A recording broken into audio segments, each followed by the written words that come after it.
I'm Jono Buchanan, and in this video we're going to look at the benefits of taking sustained sounds, like pads in this particular instance, and turning them into audio so that they can be chopped up and made rhythmic.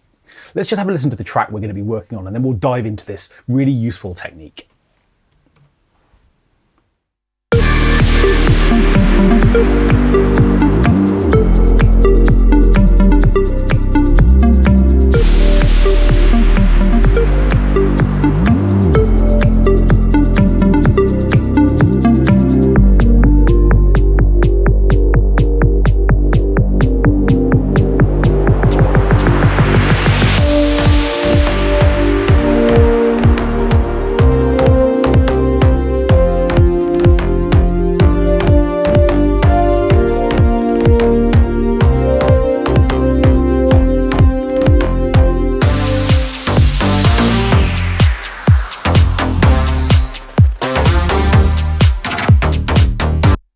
Okay, so this track is actually a live loop session which I've recorded and spent some time arranging. And you can see that what I've done to the live loop session is to add a new track of my own, this pad sound down at the bottom, which is a retro synth sound, which I've just put in this section starting at bar 14. And at the moment, what it's doing is it's taking quite a lot of energy out of the track. What we've got in this tune is loads of really interesting dynamic rhythmic parts, and the pad sounds kind of okay, and I like the notes, but it feels a bit sort of cumbersome and like it's really sort of slowing down the momentum of the track. Let's just hear that section again.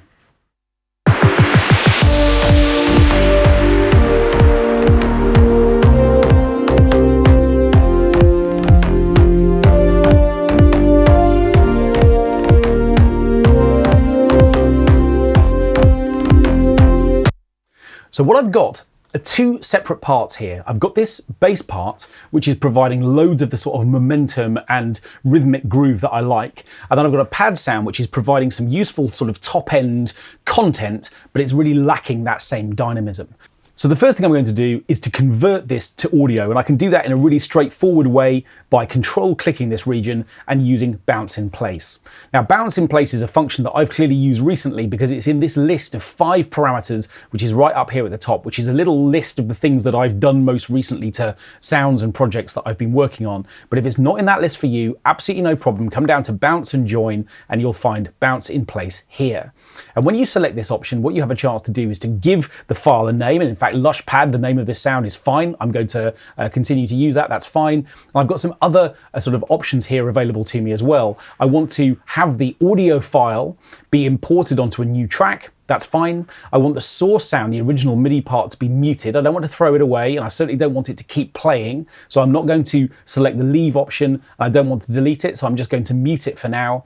And then what I've got a chance to do is to include the audio tail in the file. Now that's really useful because what it means is that the end of this pad, if it just so happens that it goes on beyond the length of the last note, the audio file will put that into the file for me. So when I press OK, what we're going to find is that Logic's going to sprint through and produce this audio file. It's muted the original MIDI, and here is that audio, and sure enough there's a bit of a tail on the end of this file, which is going to allow me to hear the end of that phrase with it not just stopping on this downbeat. So what I now need to do is to start thinking a little bit. I'm actually going to put this file, I'm going to drag this part up next to the fast synth bass part, which is up here. I'm going to just zoom in on these two files a little bit side by side, because what I want to do first of all is to chop this pad part up using the kind of waveform of this synth part as a sort of reference, a file reference for the way that I want to work. So I'm going to select, press T and go and find the scissors tool, which is here. And then what I'm going to do is I'm just going to click wherever I can see that there's a sort of transient within the fast synth part above. Now, if I zoom in a little bit further, we'll be able to see these even more clearly. I can see that there's a transient there, and there's another one there. And actually very quickly, because they're sort of on the beats of the bar, or they're sort of locked to this grid within Logic, what I have a chance to do is just to sort of create cuts where I can see them. And to start with, I think that's going to really allow us to just go and find part of this rhythm and just sort of impose it on this pad sound. So I'm just going to sort of zip through. And for now, what we'll do is just do the first 4 bars. So if I come into here, into this last part here, this last bar, we'll then begin to see the benefits of working this way. So I'm going to just go up to this point, up to bar 18, and for now what I'm going to do is to mute the second half of this pad. So far what I've done is to roughly chop where I want these individual slices to be, and I've used the waveform above as a sort of template for where I want those things to happen. Now to start with, if we just solo these two parts, the pad isn't actually going to have changed, even though I've chopped it up. Because each region is the same length that it was before, there still aren't any gaps in this part.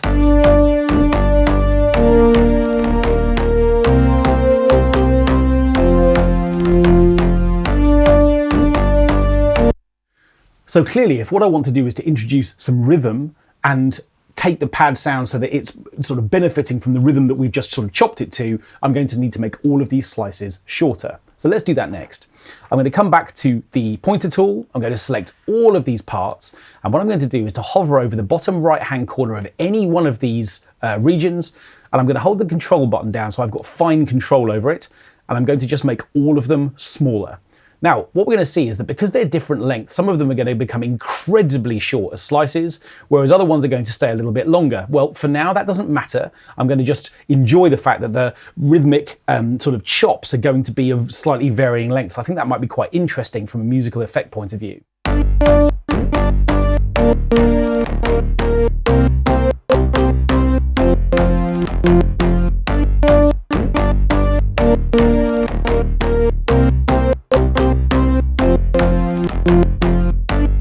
Okay, so what we've now got is this kind of slightly more gated sort of sound.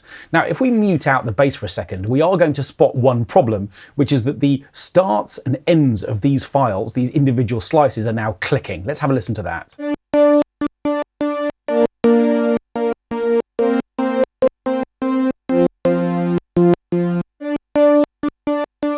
So why are they clicking? Well, what we've done using the scissors tool is we've just literally just chopped into the waveform of this sound. So without thinking about the points at which the waveform sort of pass through, and the cycles of those waveforms pass through what we call zero, or a zero crossing point, they're just chopped any old place. And whenever those chops happen and the waveform is currently active in trying to make a noise, we're going to end up with a click. Now the good news is there's a really easy way to fix it. What I'm going to do is come over to make sure that all of these slices are selected, and then over here on the left hand side I have a chance to produce a fade in and a fade out amount for each of these individual components, these individual regions. And I can make these incredibly small, let's say 2 milliseconds, both at the beginning and at the end. And what that's going to do is to introduce this infinitesimally small little fade in and out, which should just take away the clicks for me without changing how dynamic and punchy these individual slices sound.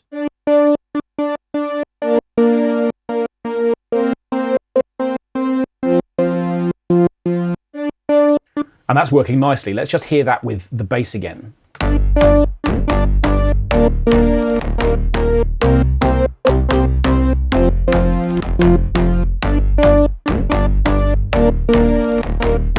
Now that's working well. Now we've got a couple of really sort of long slices here, which are sort of from the legacy of the fact that there's a sort of longer gap within this particular section of the rhythm above. And of course what I could do would just be to select these two if I wanted to and make those a little bit shorter.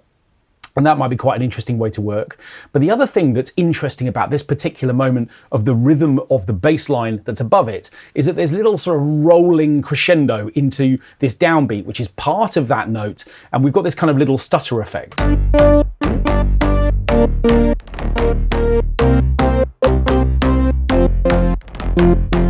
And it might be quite nice to see whether or not we can sort of recreate that using the pad sound as well. So again, what I'm doing is I'm zooming in a little bit, and what I'm going to do is to take these this region here, just this one for now, and I'm going to sort of just map this to the shape of the waveform above it. I can see that the bass note is here and it's fading away to this point, and then I think its little sort of stutter effect happens in and around this kind of area. And what we're going to do is just see whether or not we can create something similar using this region as a guide for that moment. I'm going to start that here. I'm going to make this a little bit smaller.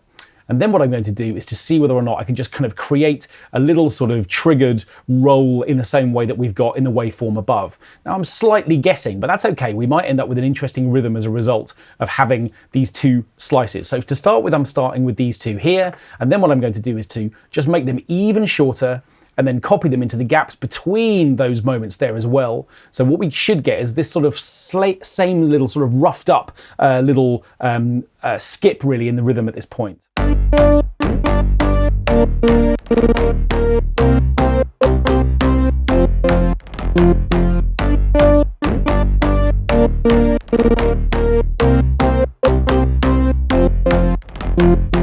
Now I've got a choice. That's working well, and because this little effect that I've created here is the same note that I've got again here, I could easily just copy these across into this section as well and use them again at this point, and that might be really nice. Or of course I could just have the bass part happen by itself that second time round for a bit of variation.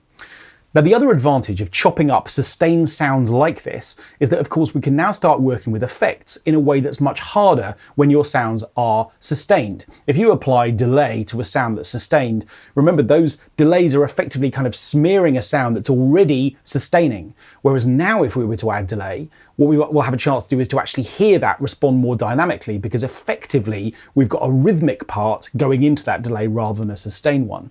So let's go and find a delay and put that on the sound here. I'm going to come into the stereo delay so that I've got an opportunity to set up a different delay on both sides of the mix. And I'm going to make one side of it a dotted eighth note, which is going to be just here. And on the other side, I've got my eighth note as well, a little bit of deviation from the pattern there as well. And I'm just going to take out the low end a little bit and slightly increase the feedback. And what we should find is that we've got this nice delay now on this sound as well.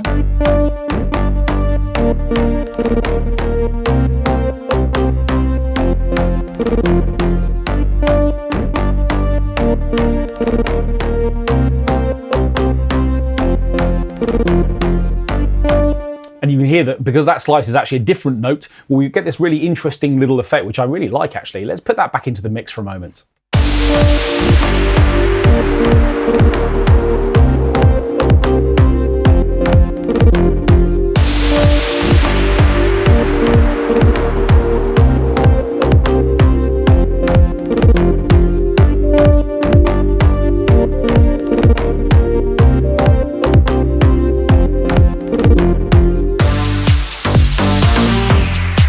And then after that, the track moves on to the next section. So within this video, what we've done is we've taken a sustained sound, a pad in this particular case, and we've turned it into audio. And what we've learned is the benefits of then being able to chop that audio file up to introduce rhythm. And we've used another sound within the mix to kind of impose that rhythmical shape upon this pad sound. And immediately, therefore, the sound's more integrated and it sounds much more part of the production.